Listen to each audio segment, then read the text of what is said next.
Bukod sa paglilinis sa loob ng Departamento o Department of Public Works and Highways, tututukan rin ni Secretary Vince Dizon ang problema ng baha na naranasan kamakailan ng Metro Manila at iba pang probinsya.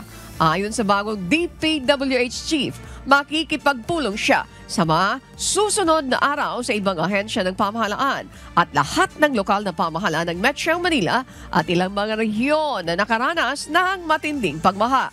Aminado sa Secretary Dizon na hindi magiging madali ang pagresolba sa problema sa baha dahil na rin sa matagal na anyang korupsyon at napabayaang mga proyekto. Kailangan din nating immediately ni-address ang mga napakabigat na problema natin sa pagbaha. Hindi po ako makapaniwala dun sa mga nakita nating lahat na images at video sa Quezon City, sa Maynila at sa iba pang parte ng Metro Manila nitong mga nakaraang araw.